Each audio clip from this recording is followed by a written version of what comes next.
بسم اللہ الرحمن الرحیم۔ السلام علیکم۔ مزمل انفو میں خوش آمدید۔ میں انتہائی غریب گھرانے سے تعلق رکھتی تھی۔ ابا ایک معمولی مزارع تھا، بھلا ہم کہاں اور تعلیم کہاں۔ جب میں 16 سال کی تھی تو والد نے میری شادی اپنے ایک رشتہ دار کے بیٹے سے کر دی۔ یہ لوگ بھی ہماری طرح غریب تھے۔ سسر بوڑھا تھا اور شوہر ایک زمیندار کی زمین پر چل رہا تھا، ہل چلاتا تھا۔ ہمارا گزر بسر بمشکل ہوتا کیونکہ سسر کی 6 بیٹیاں تھیں اور 2 یتیم بھتیجیاں بھی ساتھ رہتی تھی۔ اتنے بڑے کنبے کا بوجھ اکیلا میرا شوہر ہی اٹھاتا تھا۔ جس عمر میں میری شادی ہوئی مجھے اپنا بھی ہوش نہ تھا اور نہ اتنی عقل تھی کہ زندگی کے مسائل سمجھتی۔ میں تو زندگی کو بس ایک محنت اور مشقت کی چکی ہی سمجھتی تھی۔ ہمارے تن پر بوسیدہ کپڑے ہوتے تھے، صبح لسی سے روٹی اور دوپہر پیاز کے ساتھ کھانا، بس یہی کچھ ہمارے پاس تھا۔ البتہ رات کو دودھ کا ایک گلاس ہر ایک کو مل جاتا تھا کیونکہ گائے ہمارے خاندان میں ایک فرد کی حیثیت رکھتی تھی۔ مجھے اچھی طرح یاد ہے کہ میں سے 3 دن تک دلہن بنی رہی۔ اس کے بعد وہی کھیتوں میں جا کر کام کرنا، کنویں سے پانی بھر کر لانا، گھاس کاٹنا اور تندور پر روٹیاں پکانا۔ جو کچھ میکے میں تھا وہی سسرال میں ملا۔ 1 سال میں اللہ نے ایک بیٹا بھی دے دیا۔ بیٹے کی پیدائش پر ساس بہت خوش تھی۔ اس نے اس کا نام کمال خان رکھا، لیکن گھر میں سب اسے پیار سے کملا کہتے تھے۔ کملا 1 سال کا تھا جب ایک روز ایک عجیب حادثہ پیش آ گیا۔ میں کنویں پر پانی بھرنے گئی ہوئی تھی۔ اس وقت کنویں پر کوئی بھی نہ تھا۔ یہ کنواں پگڈنڈی کے پاس تھا جہاں سے سڑک آ کر ملتی تھی۔ سڑک پر ایک کار کھڑی تھی اور دلاور خان کار سے اتر کر میری طرف آ رہا تھا۔ میں اس کو دیکھ کر گھبرا گئی۔ اس نے کہا، گھبراؤ نہیں، مجھے پانی چاہیے۔ اپنی گائے میری کار کے پاس لے کر چلو۔ کار گرم ہو گئی ہے، اس میں پانی ڈالنا ہے۔ میں دلاور خان کو پہچانتی تھی۔ ایک بار وہ ہمارے زمیندار کے گھر بطور مہمان آ کر ٹھہرا تھا۔ اس وقت میں اسے روٹی دینے کے لیے اوطاق میں گئی تھی۔ تب میں چھوٹی تھی مگر اس کے اجلے سفید براق کپڑے اور خوبصورت چہرہ میرے ذہن پر نقش ہو گیا تھا۔ میں اس کی مسحور کن شخصیت سے بہت پہلے بچپن میں ہی مڑوب ہو گئی تھی اور نہ جانے کیا بات تھی کہ وہ آج ٹکٹکی باندھے مجھے دیکھ رہا تھا۔ میرا تو یہ حال تھا کہ جیسے کسی نے مجھ پر سحر پھونک دیا ہو۔ ایک غیر مرئی طاقت کے زیر اثر کسی چابی والے کھلونے کی طرح اس کا حکم بجا لا رہی تھی۔ کار میں پانی ڈالنے کے بعد اس نے انجن بند کر دیا اور مجھ سے پوچھا، اس خدمت کے صلے میں تم کو کیا چاہیے؟ میں چپ کھڑی اپنا آنچل انگلیوں سے مڑوڑتی رہی تو وہ بولا، کار میں بیٹھو گی، سیر کرو گی؟ یہ کہہ کر اس نے اپنی کار کا دروازہ کھولا اور پھر بیٹھنے کا اشارہ کیا۔ میں بھی ایسے اس کی گاڑی میں جا بیٹھی جیسے کسی پر جادو کر دیا گیا ہو۔ دلاور خان نے گاڑی چلا دی اور پھر نہ روکی۔ میں اسے پسند آ گئی تھی۔ اس نے اسی لمحے طے کر لیا تھا کہ جو بھی ہو وہ مجھے حاصل کر کے رہے گا۔ وہ مجھے لے کر اپنے گھر آ گیا۔ وہ بہت بڑا زمیندار تھا۔ میرے رشتے دار باپ، چچا، سسر اور شوہر کسی میں ہمت نہ تھی کہ اس کے راستے میں آتے۔ انہوں نے تھانے میں رپورٹ درج کرانے کی کوشش کی تو تھانے والوں نے انہیں آنکھیں دکھا کر بھگا دیا۔ یہ سارا علاقہ دلاور خان کا تھا، کون بھلا اس کے خلاف رپورٹ لکھتا؟ تھانے والوں کے لیے یہ کوئی انوکھی بات تو نہ تھی کہ ایک بڑا زمیندار ایک غریب مزارے کی لڑکی کو اپنے گھر کی زینت بنانے کے لیے اٹھا لے گیا تھا۔ دلاور خان کی حویلی دیکھ کر میں تو حیران رہ گئی تھی۔ اس قدر شاندار گھر میں نے کبھی خواب و خیال میں بھی نہ دیکھا تھا۔ اس کی بیوی بانجھ اور بیمار تھی۔ حالات میرے لیے بہت سازگار تھے۔ دلاور خان کو اولاد کی تمنا تھی۔ اس نے مجھ سے کہا کہ گوہر دیکھو، تم میرے گھر میں قدم رکھ چکی ہو، تمہارا واپس جانا اب تو میری بے عزتی ہے، یہ ناممکن ہے۔ میں تمہیں مذاق میں نہیں لایا، مجھے پہلی نظر میں ہی تم بھاگ گئی تھی۔ میں تم سے شادی کروں گا، یہ تمہارے لیے بڑی عزت کی بات ہونی چاہیے۔ البتہ ایک مسئلہ ہے، تمہارا بیٹا، اس کو تمہیں بلا دینا ہوگا۔ میں اس آدمی کو کیا کہتی جبکہ وہ طاقتور تھا اور میں کمزور۔ وہ جو کہہ رہا تھا اسے وہ جبر سے بھی منوا سکتا تھا۔ یہ میری خوش بختی تھی کہ اس نے مجھے بیوی بنانے کا خیال کیا۔ اگر یوں ہی دل لگی کر کے چھوڑ دیتا تب بھی میں یا میرے ماں باپ اس کا کیا بگاڑ سکتے تھے؟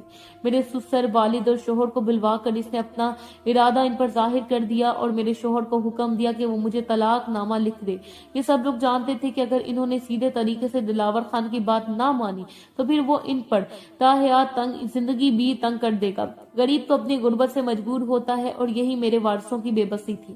انہوں نے دلاور خان کی پیشکش قبول کر لی اور کافی رقم لے کر طلاق نامہ لکھ کے دے دیا۔ اب میں آزاد تھی، دلاور خان مجھ سے نکاح کر سکتا تھا۔ میں کم سن تھی، وہ عمر میں مجھ سے کافی بڑا تھا۔ اس کا روب مجھ پر ایسا طاری رہتا تھا کہ وہ جو کہتا تھا بلا چون چوچڑا مان لیتی تھی۔ نکاح کے بعد اس کے گھر میں میری جو حیثیت متعین ہوئی اس کا تو میں تصور بھی نہ کر سکتی تھی۔ سارے گھر کی مالک تھی۔ دلاور خان مجھ پر جان نچھاور کرتا تھا۔ اس نے مجھے سونے سے پیلا کر دیا تھا۔